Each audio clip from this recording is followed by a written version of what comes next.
correctly with the correct amount. D20 Radio, where gamers roll. www.d20radio.com.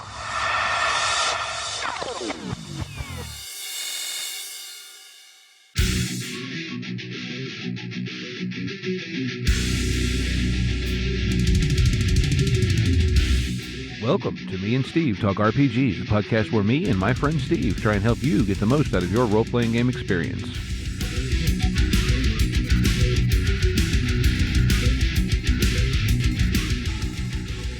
Hey folks, what's up? Welcome back to Me and Steve Talk RPGs. I'm Steve, and tonight I am only one Steve, unless the other Steve comes in a bit late, but he was having power issues. But I'm only sort of one Steve.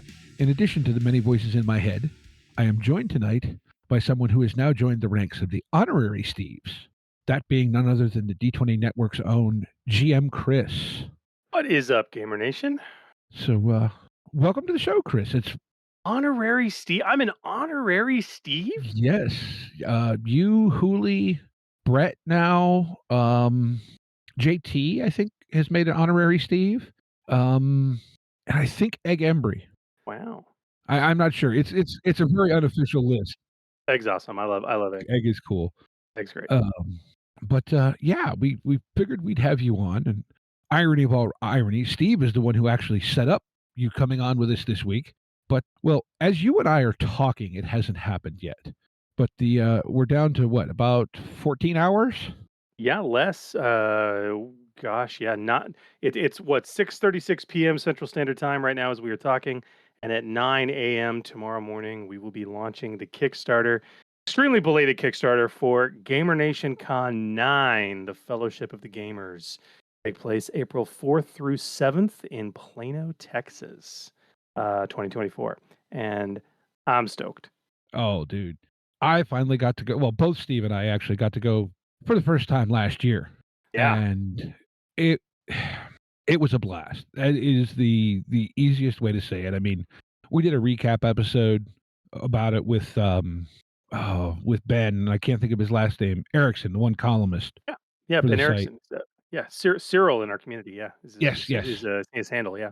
You know, and we talked about it, but it really, in a lot of ways, it doesn't really feel like a convention to me. No, not to me either. I described it as kind of like your college gaming club had a homecoming week event, and that being me being there for the first time.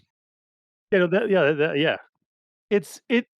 I'm kind of mystified by it, and I've been to a fair number of conventions in my day, as I'm sure you have. And I'm not trying to toot my own horn here, because I have no idea how it is. I have no idea why it is how it is. If somebody asked me to replicate it, I could not tell you. But I mean, I think the size has something to do with it. I mean, it's 150 people max, even at the busiest something like times. that. Yeah, I mean, it's a double retail space, basically. Yeah, basically. And what I've always loved about the D20 radio community is, for whatever reason, Destiny has aligned. Our fans kick ass. They are genuine, kind, helpful, wonderful people, and they always have been. And so it's like half the con are people that we've known for a decade, 15 years in some cases, a part of the network community. And it's like a family reunion. But at the same time, as people find podcasts, and we have new podcasts like this one, Join the Network, as you guys did a couple years ago, Mm-hmm. And the community grows, we get new people come, and the family just starts growing and growing and growing. And it's, I don't know what it is, but even people who come for their very first time, they make lifelong friends. And it's just, it's crazy. You can come and not know a soul. And this has happened multiple times. And within 20 minutes, you're welcomed, and you are at a table with strangers gaming, and they will not be strangers in the next 2 hours. Mm-hmm. And it's just it's wild. But like you said, the venue that we're grateful to be hosting it at is a place called the Dallas Games Marathon. It's in Plano, and it's like a double retail space that is, it's a board game club is what it is. and like it has members and they pay like a monthly fee to be able to go whenever they want. But any schmo can walk in. I think it's like $7 for the night. You pay $7 at the door, and you can like just play. And they have an on-site library of over 2,700 board game titles. I would say I couldn't remember what the total was, but I know it's a lot. Yeah, it was 2,500 last year, and in the intervening 12 months, they've added another 200 plus titles. So it's bananas. So it's like even like if you're not an RPG player, you're a board gamer, they have everything. And it's pickup game galore. And but we can talk about, but there's a lot of other fun stuff that happens at the convention, and Mhm. it's wild. And you're coming, yes, I'm assuming this That year. that is it, assuming things don't go horribly wrong, but that is the plan. Both of us, both Steve and I are planning to come again. I have to double check with Jesse. Jesse had a blast last year.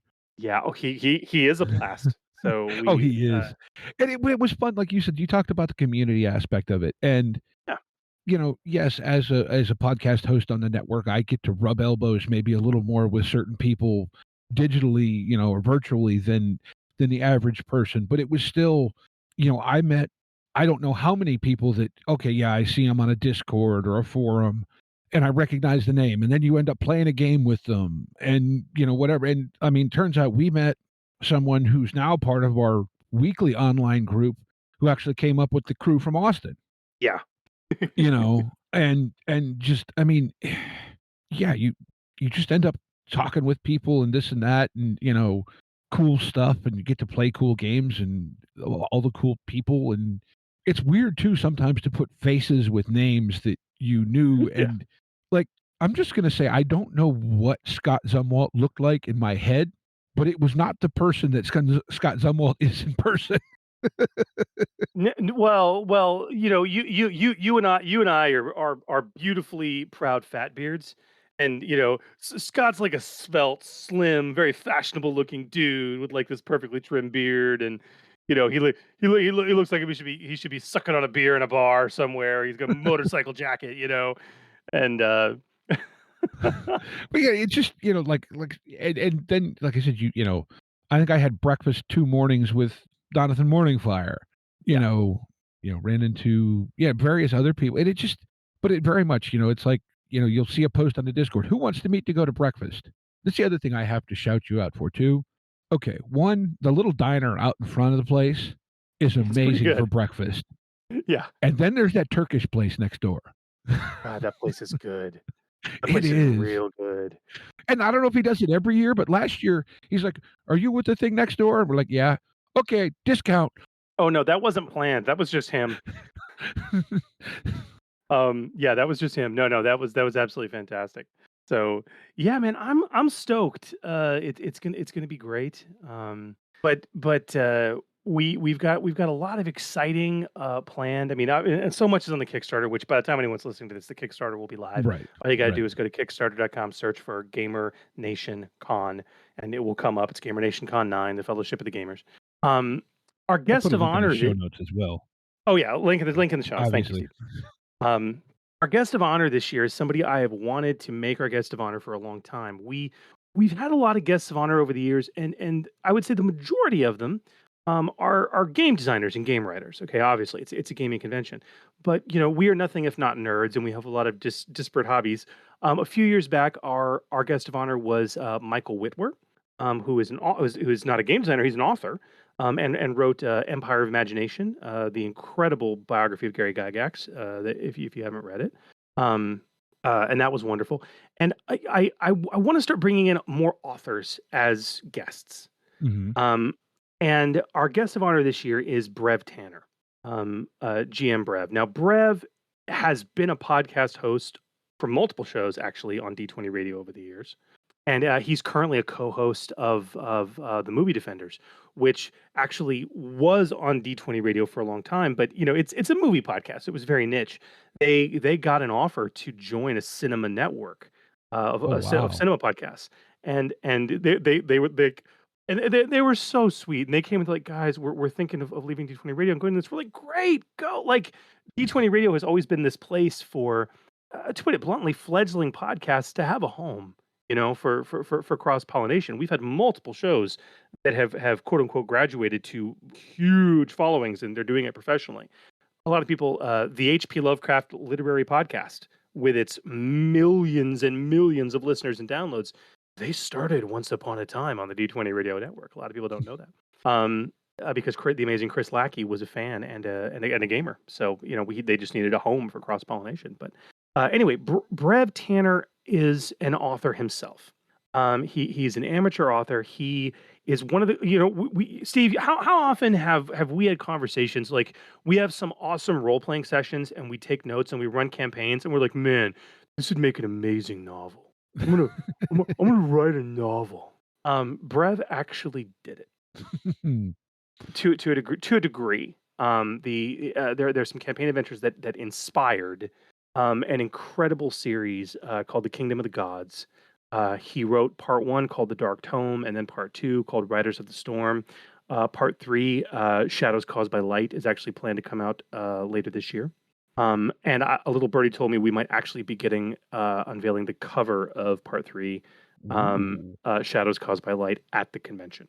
But like, Brev is not only a good author, it's actually good, and I highly recommend you go to Amazon and get these things.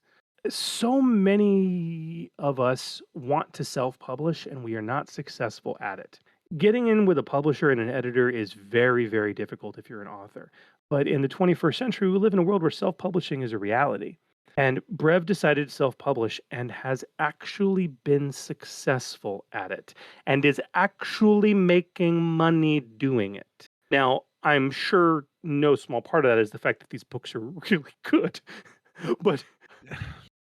But by the same token, like, that's a lesson that can be shared. I am going to have to schedule my games to where I can make sure to attend his panel, because I want to hear the wisdom of how he managed to work the game, and I'm thrilled. So we're thrilled to have Brev as our guest of honor, and then beyond that, he is consistently one of the most requested GMs at our convention over the years. He's been multiple times, and if you've ever run a game with him, he is a truly phenomenal GM.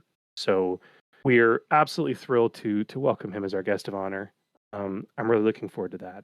The other thing we're introducing this year is something a little new, and I would like for it to continue. We are going to have an artist in residence at the convention. Okay, I'm intrigued here. Her name is Becca Wright. She is almost 18 years old. She is a nationally award-winning artist who has received, at this point, from last time I spoke to her, she was deciding which scholarship to take. Of the multiple she'd been awarded, and that includes the Chicago School of Art, Art and Design in Chicago, Rhode Island School of Design, like big names, right? She's going to be an artist. It's going to be her career. She's a fantastic artist. She is already, since the age of, I think, 15 or 16, she's been doing commission work, and she is going to be on site making art and taking commissions that will be produced there and available and delivered during the con.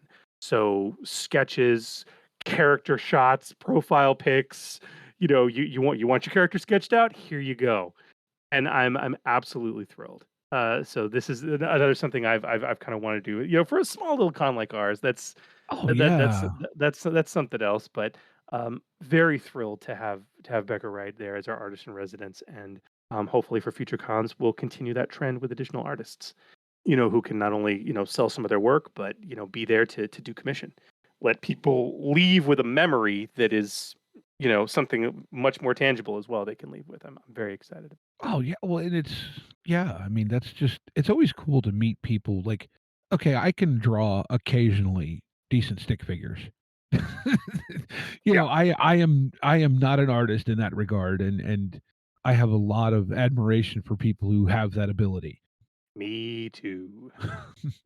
It's just, but it's such a great time too, and you keep adding to that, and of course then there's just, like you said, you've got, and by the way, this board game, when you say they have 2,700 games, I can tell you from personal experience, there is literally darn near anything. Like, I remember there was a box or two of a chess set or something. right? Because that's a Sure. board game. Then there were like one or two, maybe even more copies of Gloomhaven. Yeah. We ended up looking at, it was like the original, I don't know if it was Milton Bradley or Parker Brothers or whatever. We just picked it up and we're looking at it because we thought it was interesting, but it was like, original release Planet of the Apes game. Yeah. Like, so there's like everything. I ended up playing a board game that I've owned for 3 years for the first time there because they had a copy of it. It was Munchkin Panic.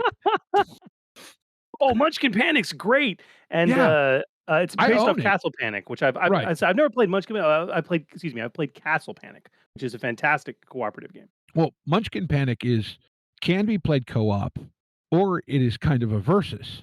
Ah, And like I own it. I've had it. I picked it up at a local like discount place because it said Munchkin on it, and it was $10 when you're at Christmas. It's still somewhere here. I believe it's still in my shrink wrap in my house. But it's a fun little game, and it's literally. But there's just everything you can think of, and like you said, we get to use all that. You do the gamer points thing, which I thought was really cool, and all the yeah. So there's we can talk about that. There's XP and then there's Gamer Cred, right? yeah, okay, yeah.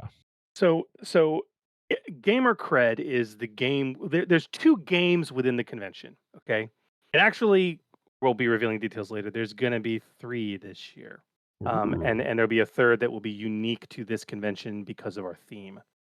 Which obviously it's GamerNation Con 9, the Fellowship of the Gamers, 9 members of the Fellowship.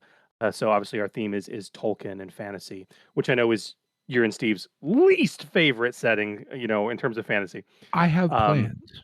I hope you do. I sincerely hope you do.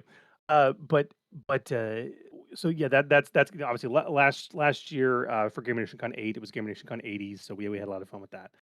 But with our standard games within the convention, we have the concept of gamer cred. There are collectible buttons that are worth a point value that you can earn for doing certain things at the convention. And we have standardized buttons that are available con to con to con. And then we have others that are unique to that specific year's convention. And you're on camera showing off your collection right now. Yes. And you can only ever earn a specific button once, and it has a point value associated with it. And that point value totaled stays with you as an attendee forever. And so every year that gets you some benefits. Very specifically, right now, you get early registration when it comes to event registration if you meet a certain gamer cred threshold. And then, but honestly, the real value is having a bunch of cool, unique buttons and showing off your swag, right? Yeah, it's just fun. It adds another layer to it. The other interesting thing that we do is the XP system and the Sunday auction. Now, I'm not going to take credit for this because we blatantly stole this from another convention. Our good friends at Reaper Miniatures, they do ReaperCon in Denton, Texas, every year, and this is something we saw when we experienced going to ReaperCon, and we're like, we must repurpose this. They have a system called Reaper Bucks, so we call it XP. The idea is that the convention tracks every hour of game that is played. Whether you are running a game or playing a game, we don't care. If you are running or playing a game, every hour you are doing so, you are awarded 10 XP. And there's physical XP that you are handed, okay? Mm-hmm. And you continue to earn XP. The more you play, the more you earn. We get donated and we purchase a tremendous mountain of swag. Cool crap, and of course games, board games, role-playing games, a giant mountain of swag. And after the closing, as a part of the closing ceremony on Sunday at 2:00, at the end of the convention, we auction off the entire pile of swag.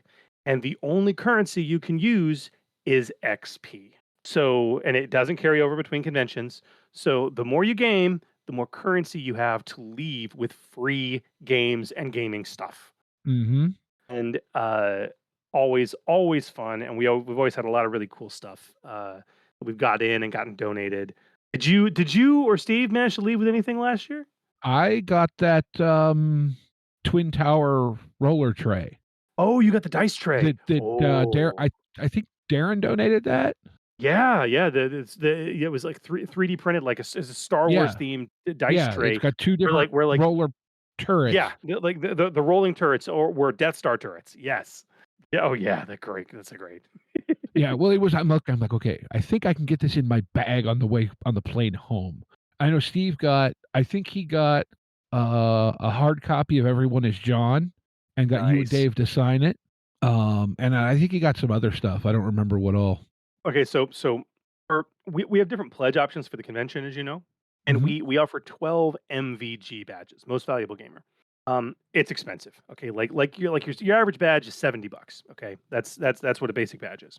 And that's 4-day all access. Okay, we don't charge for events either, so it's like that. That's it. Okay, Hmm. the MVG badges are $300. Now, with that, you get extra special swag in terms of like the because all attendees are going to get, like, if you pledge for the Kickstarter, you're gonna leave there with a commemorative bag to hold all your stuff. You're gonna leave there with a T-shirt. You're gonna leave there with other cool swag, right? And that all is included in your ticket price. But they get MVGs get upgraded swag. Okay, really nice stuff. Usually a heavily upgraded bag. Usually very nice. As well as a bunch of other cool stuff. You get a front row seat for the auction. You get unlimited drinks from the commissary at the convention. So, and all the sodas and waters and teas you can shake a stick at. But additionally, what you're really paying for is a guaranteed spot at a game with myself, with our guest of honor, in this case, GM Brev, and this year with GM Dave. GM Dave is going to step up and do a game for the MVGs as well. He is going to run Everyone is John. And from what he's told me, he's going to reskin it to Everyone is Gollum, Wow. Oh wow. which is going to be fantastic. So yeah, really, really excited. I love our MVGs. Additionally, MVGs get specialty gamer cred buttons of a massive point amount. So, we have MVGs that might do it for a year or two just so they get some increased gamer cred. They also get more convention powers. We're calling them spells this year, but that's another thing we do is we give every attendee. We print them on business cards, so you have them in their one-time use. We have convention powers. Last year for the '80s, we called them after-school specials. Right, they were specials. Hmm. And this year we're calling them spells, but they're one-time use abilities that you as a player can use in your games, any game at the convention. And you tear them up when they're used. They can things like give you a free reroll or give someone else a free reroll, force the game master to reroll a roll they just made. Yeah, I remember that. I don't remember what all they were, but I remember them last year. And then there's hardcore ones that can like let you reface dice and or save you from death, save you from character death, basically. And those hardcore ones are given to our higher tier badge holders, like our MVGs and our RVGs, which are is another mid tier badge, a really valuable gamer. Those are $100. They come with the increased con powers as well, but in essence, what you're paying an extra $30 for over the 70 for the standard badge is a guaranteed game with one of our special guests, including our incredible podcast hosts that are coming in. So, those that are they're incredible GMs are doing it, and I believe that includes the Steves, if I'm not mistaken. Hmm. I actually started writing what I'm thinking of running for that game last night. Oh And my! I will drop the same hint that I dropped on the Discord. It'll be using an engine that is not unfamiliar to longtime Gamer Nation folk. However, I believe the specific system has probably been out of print for 20 to 25 years. Wow. Well, now I'm intrigued. You're gonna have to tell me when we stop I'll tell you recording. I off the want. air. Yeah. Okay, yeah. I'm very curious to know. Very curious to know. So yeah, there are 6 tickets available for an RVG badge for me and Steve. We've got 12 tickets available for Studio 404. I know you guys have had Phil and Brett on the show before. Hmm. Um, obviously they've done Starcana and several other things for Genesis. They're going to be they've got RVG badges that we're putting up. Another incredibly popular and amazing show on our network is Eberron Renewed, the live play show for Eberron, where they're literally running Eberron in different systems. Hmm.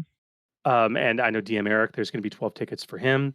And then me, as a host of the Forge podcast, I'll be selling 6 tickets just to be RVG to get a game with me, a Genesis game for the Forge podcast. And then if you can't come to the convention at all and you're sad, and there's lots of people that have said, I can't make it this year and I'm sad, we have another pledge that you can make on the Kickstarter for a virtual game. It is a $100 pledge. And what that pledge gets you is a digital game, 5 hours, run by me for you and 5 friends. Sometime between February and May, we'll work out. Middle of the day, dead of night. I don't care what time zone you're in. Like you can be in Europe. I don't care. We'll make it work, and you will get a dedicated session, and we will make it. We had 4 of those claimed last year, and that had an awesome time. So if you're really feeling like the itch, I mean, but even if you split it, for like that group, it was only 4 of them. They didn't even have 6. It was just 4. And it was like, yeah, $25 each. Yeah, shit, we'll do it. Yeah, why not?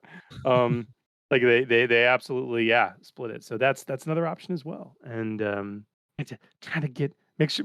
I just want everyone to game, Steve. I just want everyone to game and be Well, happy. and see, that's the thing too, is right now, in addition to all these games you've just talked about, the specialty games, we'll call them. You Yes. you'll once the Kickstarter's through and everything, you'll set up, I'm assuming, tabletop events again like you did last year. It's great. It's great. It's free for us, at least now. And yes. So like after the Kickstarter concludes, we will send our surveys out to all attendees, collect them quick. We got to get their T-shirt size, stuff like that. But we'll also be asking for the email they'll be using for tabletop.events. Most of our attendees already have an account set up, so just give us their email, and we just assign you a ticket. We will be selling any additional tickets that we haven't sold through the Kickstarter through tabletop.events up through the con. But the kicker is you're not going to get any swag. So if you're welcome to come, and it's the same ticket price, but you will not have a swag bag or a T-shirt waiting for you. Mostly because once the Kickstarter is done, we got to get those ordered right away. So it is what it is. So we encourage everyone to register through the Kickstarter. You will get more bang for your buck as a result. You will walk out of there with a swag bag filled with really cool stuff. You will walk out of there with a T-shirt. So yeah. But so yeah, anyone who is attending can schedule a game Oh yeah. through that, and all those games pay XP. In addition to, if you're just sitting there, as actually happened to me a couple times last year, like I had nothing for a couple hours, go grab a board game, round up 3 or 4 random people, here, come play this. You fill out a form, turn it in, everybody gets their XP. And Yeah. so it's really easy to pile up a healthy amount of XP. Yeah. Yeah, it really is. There is a ream of paper at the front desk that is nothing but game registration sheets. So because I would say, uh, TG, my wife Krista, who's one of our directors, she did the math last year. 50% of our hours played were pickup games instead of registered events, which is not uncommon. And so yeah, we make it super easy. Like it doesn't necessarily need to be a register event to get XP, but people can register events through tabletop.events that they want to run up till the week before the convention starts. So they can absolutely do that. And obviously, the staff, we're going to register a lot of events, but so many attendees, like I don't know how you are. Like when I go to a con, I prefer to run more than play. Like I'm the guy who registers events. You know what I mean?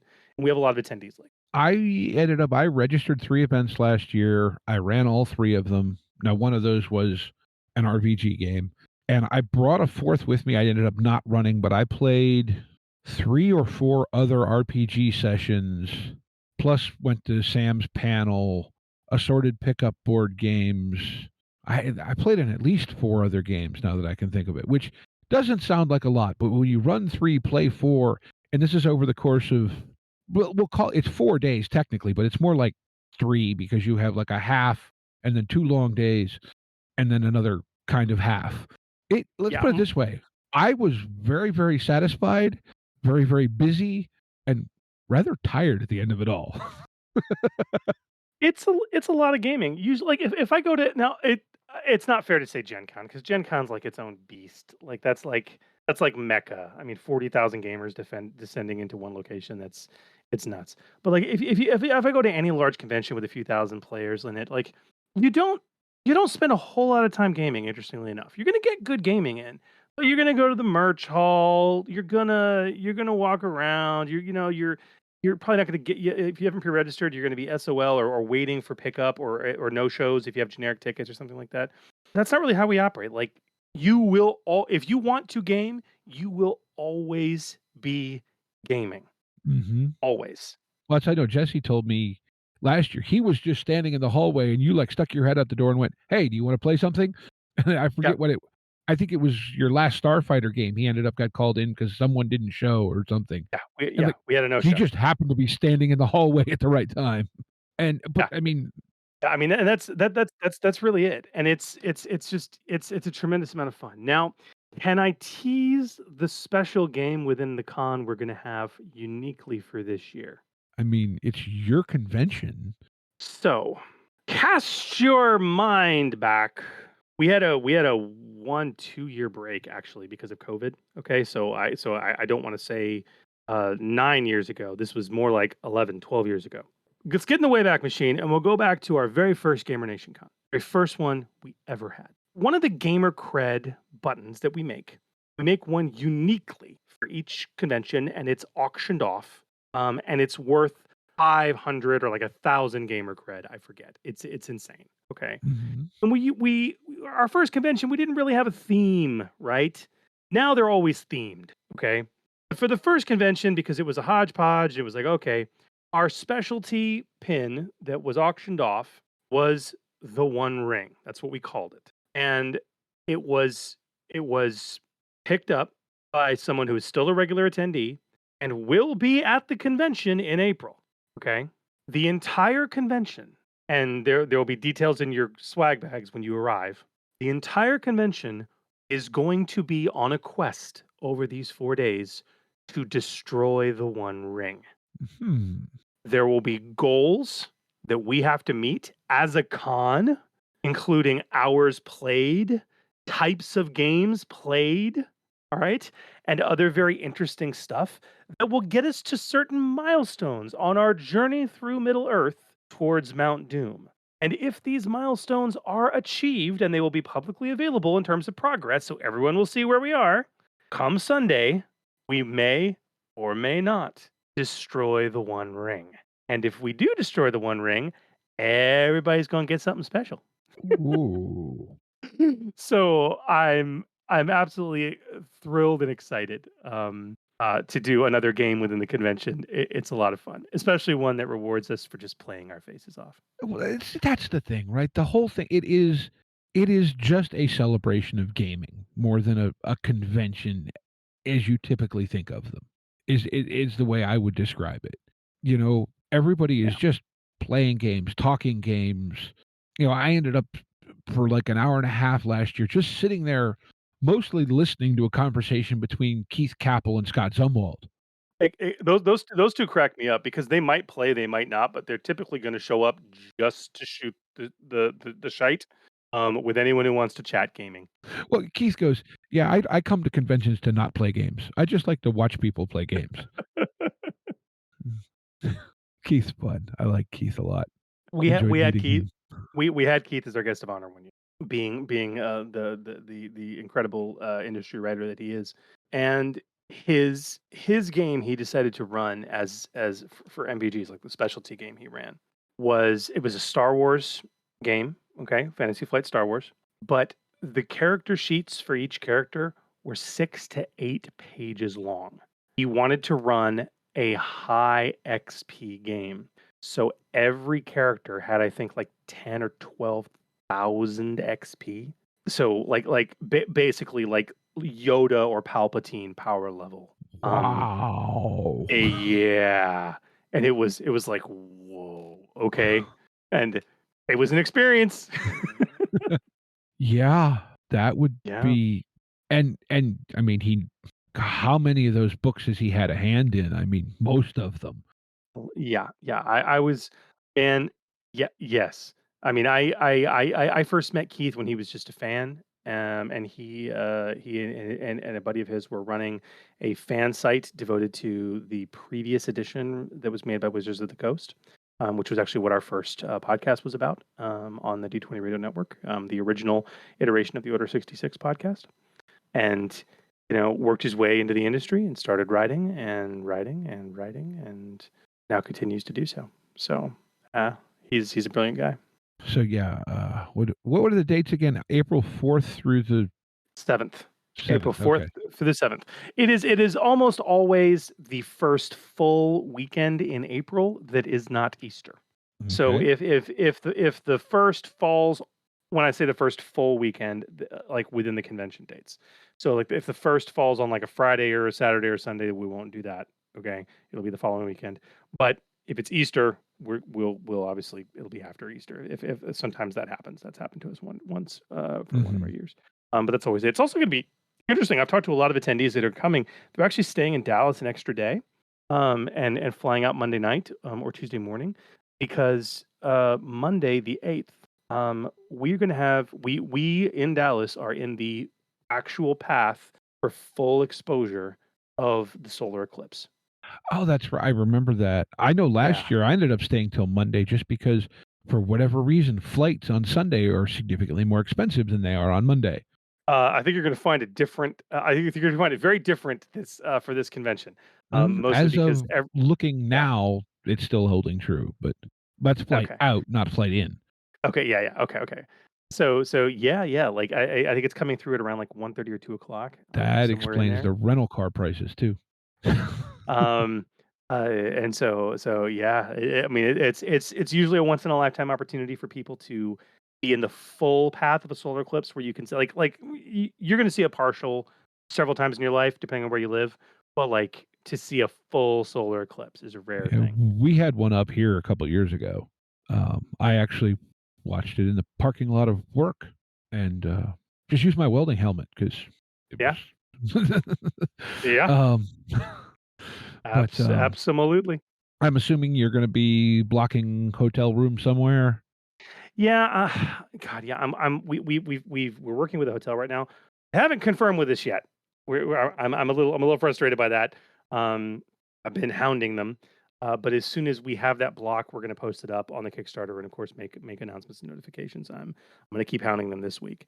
But doing a hotel block is a fairly recent thing. We've only been doing it the last few years. So Mhm. Well, given that also coinciding, that will be yeah, most useful. yeah, it would be most useful. And what my fear is that is the reason that they ever slow to get back to us.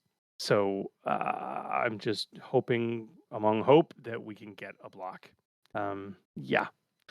So we shall see. We shall see. Well, I mean, still, and I will say, like I said, from personal experience, guys, it is an absolute blast. You will not regret going.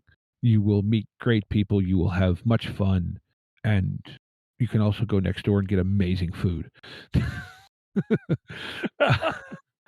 One thing I'll say about Plano and Dallas, like it's a relatively expensive trip too, man. Like compared to a big city like New York, Chicago, or LA, or Seattle, or somewhere you might fly in for a large convention, flights are relatively cheap. Hotels are even cheaper. Like it's one of the cheaper cons you'll attend. I'll say that. Mhm. Yeah, I mean, obviously, flights vary depending on where you're coming in from. I know I rented a car last year, but the hotel that we used last year was maybe a 10-minute walk. And the hotel I'm waiting on confirmation from, fingers crossed we get the block. We're not using that hotel again because we had some bad experiences at that hotel. But the one across the street, which some of our other attendees stayed at and gave us glowing reviews, that's the hotel we're trying to get our block with. Okay. So it would be the same distance. Yeah, 10-minute walk. Yeah, and now I will say last year we had amazing weather. I For those who haven't listened to the show, I live in the Pittsburgh area. Now, April, Pittsburgh is typically still not very warm, and if you're from not Texas, you think Texas is hot all the time. I'm sure that's inaccurate, but that is the perception. Now, it was warmer in Pittsburgh that weekend than it was in Texas. But that's because it was like, I'm going to say 78 here and 76 was the high in Dallas. It was gorgeous last year. Not that you had anything to do with the weather, but I appreciated it anyway. Not as far as you know. And the other thing too that I just thought was really kind of so to give some of you out there in listener land recounting of how this went. Right, I fly out of Pittsburgh. The other Steve did come to the show, but we didn't travel together. So I fly out, whatever. I get to the hotel. I walk in right at check-in time. Walk up to the desk. tell them I'm there, like, we're sorry, but we don't have your room ready quite yet. Do you mind hanging around for a few minutes? And I'm like, well, no, it's fine. I mean, I literally got here at check-in time. So I turn around, walk across the lobby, look at something sitting there for like a minute, turn around, and in through the door of the hotel walked you and Sam Stewart, Right. Yep. followed within the next 5 minutes by the 404 crew. Darren showed up, JT, like everybody. So, we end up talking for who knows how long, right? Go upstairs, take care of everything, come back down to go. I don't know what the heck I was going to go do. And there's like this whole little mini, like, panel type thing going on in the lobby of the hotel with Sam just talking about different stuff. And like, just like every time you turned around, there was an interesting conversation to listen in on. Yeah. It's I can't wait. It's been too long. I miss my gaming community and I want to see them. I want to see them. But if you guys are listening to this now, the Kickstarter is live. So we'd love to see you pledge, join us. And even if you can't make it and you want to you want a cool role playing experience, pledge for a virtual game because it helps the convention and you're going to get something really cool out of it. But you should come anyway just to game with Steve. You should get an RVG badge for me and Steve and game with Steve. And you're like, yeah, that was y'all's first time at the convention, man. And so nobody had gamed with y'all before, right? And I know for a few of your games, like you had a couple open slots and you were filling in with some pickup players and stuff like that. But by the end of the convention, and this is for all you listeners listening too, by the end of the convention, everyone, and I was talking to people and like doing the thing. It's like, well, how were your games with Steve? How was your game? And they're like, absolutely amazing. like the reviews for your sessions were so glowing. The people were like, my God, they ran this. Like, I haven't played this in years, or I've always wanted to play this. And yeah, God, can't wait to play with them again next year. Like, it was glowing reviews all the way, man. So I know I had one person tell me they were looking into buying the system I ran for them after the convention. So I felt like that was well done. I will tell you, I had what was initially a slightly jarring experience as a GM. So one of the yeah, games I ran last year was Delta Green, which, for those who aren't aware, is effectively it's a spin-off of Call of Cthulhu. It originally came out as a third-party Call of Cthulhu supplement, has since developed into its own standalone game. But it is a Lovecraftian horror, supernatural mythos horror game that, frankly, I mean, as is to be expected with that genre, can go pretty darn dark. Now, I didn't list it as an 18 plus game because I was anticipating maybe there's like a 16-year-old there. Okay, fine. I'm not going, full on, to the levels that the game is, very capable of. A 12-year-old sits down at the table next to me as I'm getting ready to run. Now, as it turns out, one, their parents, or one of their parents, was playing in the game with them. Two, they were one of the best players at the table. And I'm not saying that as anything against anyone else at the table, but they were there for it. Yeah. I absolutely love it. So another thing too is we have retired something this year. And there are players that are listening to this and are gonna flip out when they hear this, but let me explain. We retired GamerNation Con After Dark. Those who look at the Kickstarter will see it's not listed as a special thing anymore. We used to do a thing where on Saturday at 9 p.m. we would kick out anyone under the age of 21, and people could bring and BYOB. People could, it was a way to ensure we could run games with mature themes and it'd be safe. Okay. But it was also a way to, drink. What has happened the past couple cons, and we've noticed this was a very intentional decision, is one, we're all getting a little older and the appeal of getting wasted while playing games is a little less. It's fun. It's less so. Okay. But more importantly, and the actual reason we did this is we have longtime attendees that now have teenage kids and they bring them to the convention.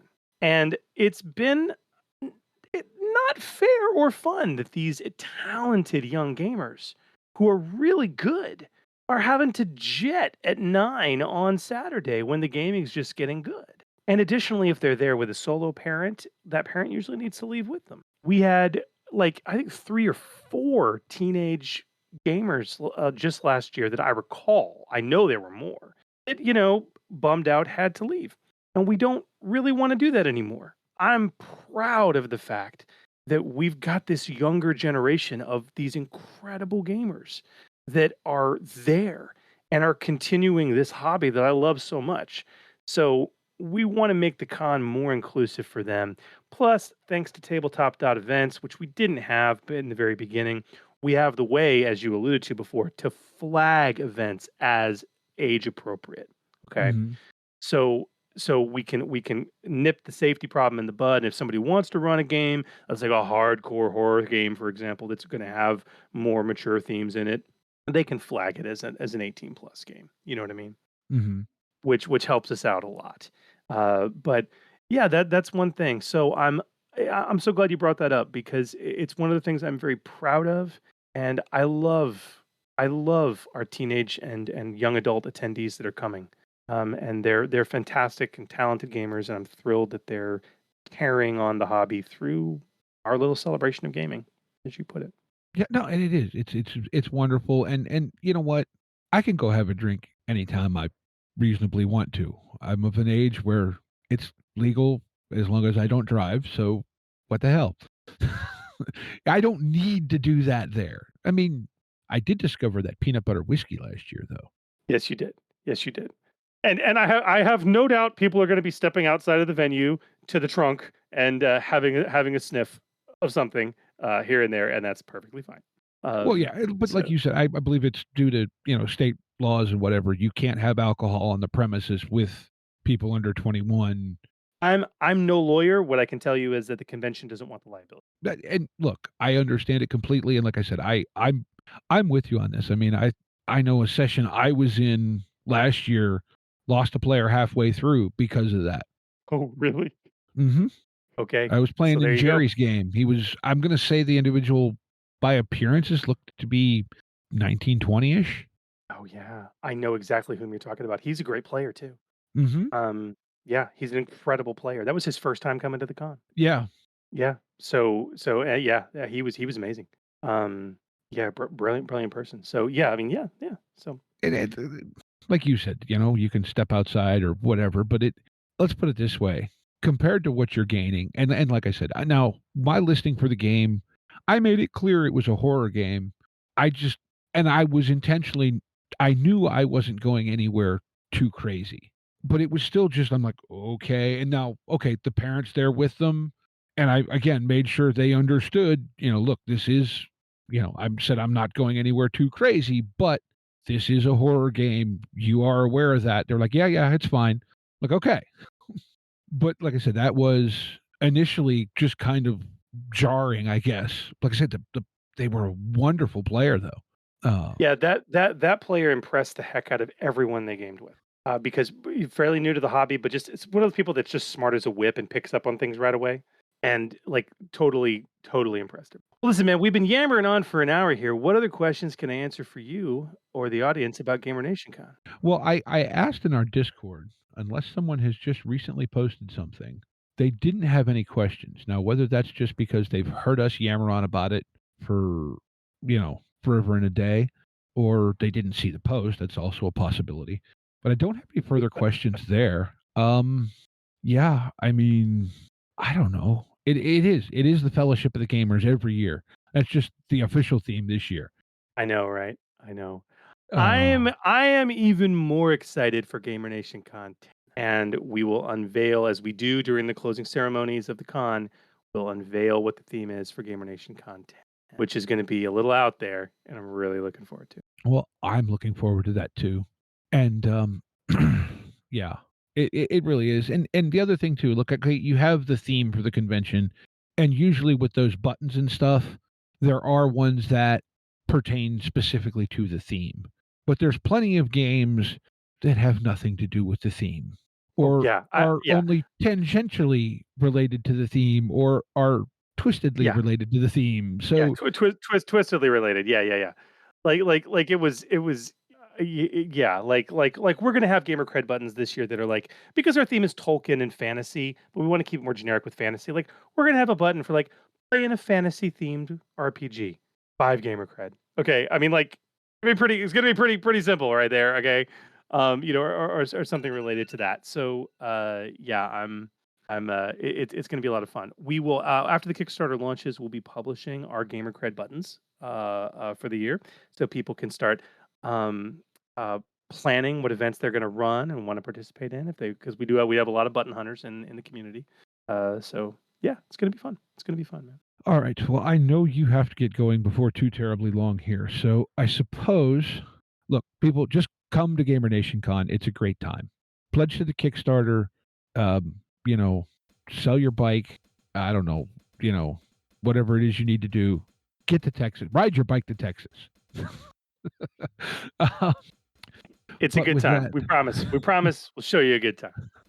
but with that, I think it's time for Game of the Week. Ooh. Game of the week. Game of the week. So you have been here a long, long time ago, and you have played Game of the Yes. Week before. Yes. Would you like to go first, or would you like me to? You go first. I want to know what your game of the week is. All right. Well, this one, I stumbled across this today, and it's not really a game so much as a kind of a supplement that it bills itself as being for the old school revival of the OSR stuff. But here's what caught my eye. So it's called the Dungeon Builders Almanac. Here, I'll throw a link up in the green room just so you can see it. And then maybe I'll be able to speak after that. Okay, it's called the Dungeon Builders Almanac for Grizzled Adventurers. And so it's pay what you want, I think, or a buck or something like that. Yeah, it's pay what you want. Here's the pitch on drive-through. Too many of our heroes are called away before the adventure is over. So we provide rules to manage getting adventurers home when their players have to leave before the session is fully wrapped up. That is the core thing of it, right? Then we introduce the most frightening concept yet, babysitting. Get your infants, toddlers, kids, and teenagers safely home despite all their help. There's stuff for mapless maps, stuff like that. It honestly, look, I'm not saying this isn't stuff we all have our own method for dealing with, but it's pay what you want for crying out loud. It's 20 pages, suggested price is all of $1. We've all spent $1 on dumber things than this many times. I've spent much more than $1 on really dumb things. And I don't know, it just seems like something that would be fun to have in the back pocket. There's stuff on, it's mapless maps, and the bespoke leads to adventures in bustling geometry-defying cities, guidelines on how to modify monsters. This looks great. Yeah, for $1, right? That's kind of where I'm at with it. Like for $1, Love it. I love it.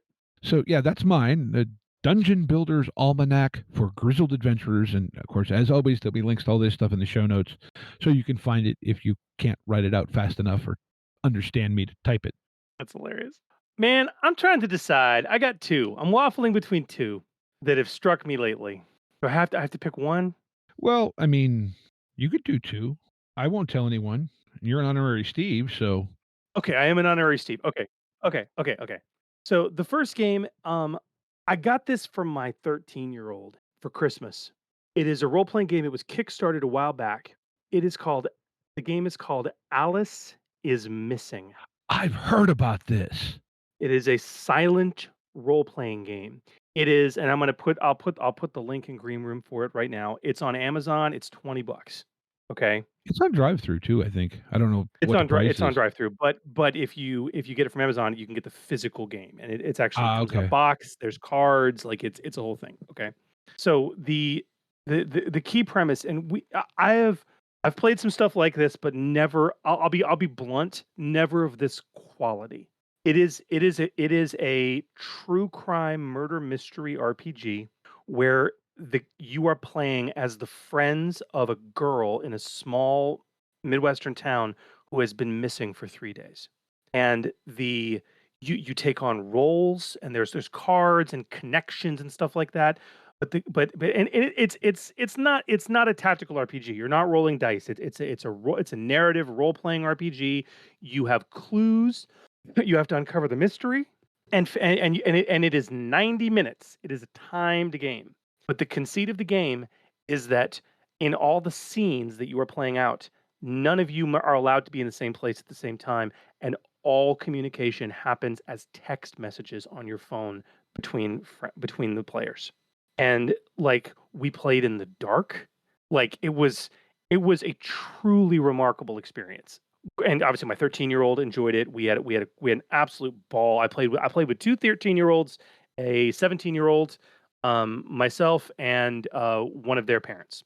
And it was 3 to 5 players is what it supports. And it was absolutely remarkable. There are all these free assets for it on YouTube, including a timer. Like you can just put another smartphone up or a laptop or a tablet that has the 90-minute timer. It's free to watch on YouTube, and there's a soundtrack with it, and it prompts you when certain game events need to happen. Like it Oh is, it wow. like yeah, for $20, the replayability is so high. Like I can't I yeah, so I cannot recommend this enough. So I just put the Amazon link I in see the green that. room for you.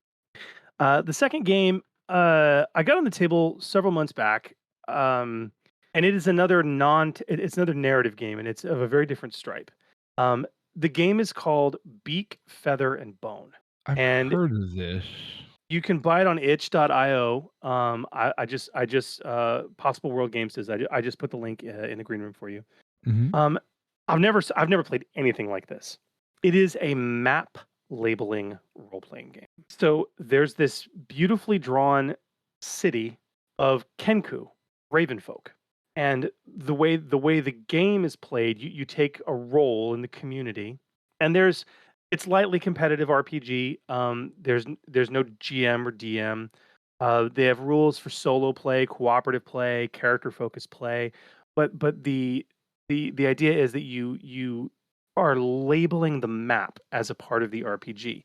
You use a standard deck of 52 cards, and you draw a card, and that tells you the building's purpose, and describe and like and its beak, which is its reputation, its feather, which is appearance, and bone, which is its interior. And you literally color the buildings in on the map, and you are building this fantasy city as you go and developing the story behind it. And it's really interesting. It can be played as a fun like RPG event thing in its own right, yes, but it's also a fantastic tool to flesh out cities in any campaign that I thought was exceptional. And like Oh the game yeah. itself, if you buy the physical game, it comes with a crap ton of maps like that you can pull out and color in, but then you can like download all these other ones and print them. And I think it's like $7 on itch if you want to buy it. And I actually kickstarted the expansion they did just recently, which was like a ton more maps that come beautifully printed and for you to fill in. So yeah, man, those are my games of the week. Now I love things like that. They're sort of a thing in their own, but they're also Yeah, like you said. It's look, we all know one of the trickiest things to do is to get people and get your players engaged with your setting. If you do this, they're already invested in the setting. they're already invested in the setting. There's the first time I ever encountered something like this was a game called Microscope, and you're nodding, so you're familiar with it. I'm aware of it. I've never used it. Yeah. Actually, was the game of the week of none other than Ken Height when we had him on the podcast. That's awesome. So my that was a great episode, by the way. But yeah, that's one of those things. Yeah, it's a game in its own right, but you can just use it to build a fantasy world, right, or a modern world, or a sci-fi world, or anything. And when the players get that involved, they get invested at that point. Hmm. Um, yeah, yeah. There's another interesting God, we're just talking about games. I'm sorry. Um, very much, and she calls it out, the writer when she wrote it as inspiration. The Microscope was inspiration. There's another game I can highly recommend called Downfall. It's a narrative game, 3 players, no more, no less. It's a 3 player game about the end of a civilization, and it's maybe 2 hour playtime, and you do this microscope style thing to build the world together for like the first 30 minutes of play, and then you have the protagonist, the antagonist, and the support for the protagonist, and you build these characters out in the world, and then as scenes progress you pass your character sheets to the right. So you all get the chance to play these scenes out as the different characters, and the game will end with the downfall of the society. And you define what the problem is and how the world's going to end and things like that, and the conflicts. And really, it's a really zen-like experience. Another one I can highly That recommend if sounds you like really that cool. style of thing.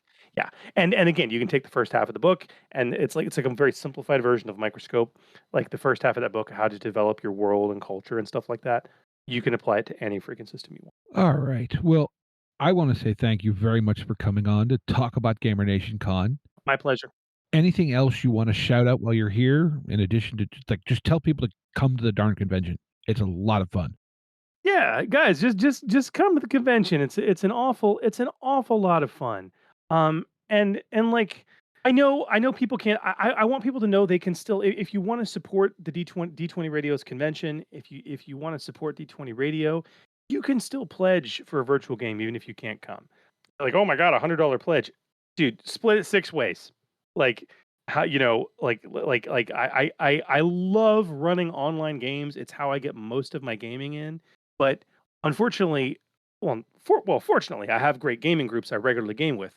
But what I miss is doing convention style games, one shots, true one shots with brand new players. And so I love running virtual games like this where I get the chance to game with people I've never gamed before. And getting it really juices me up, man. like it really does. And so I support the con. Go to Kickstarter, GamerNation Con 9. Do a search. And for those of you who are going to come, fans of me and Steve, you're listening, man. I can't wait to see you there. I know Steve can't wait to see you there.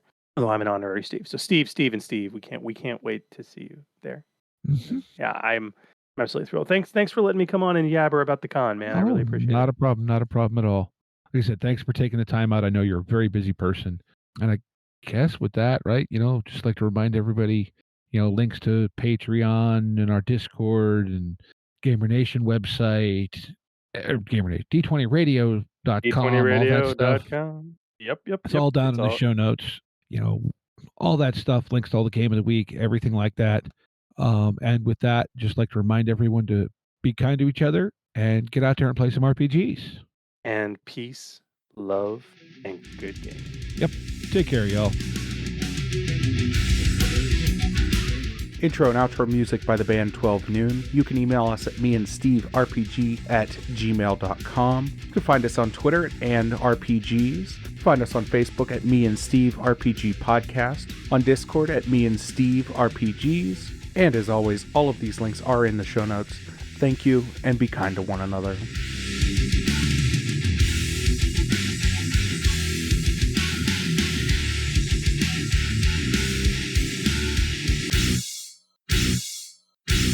How much for the cigar?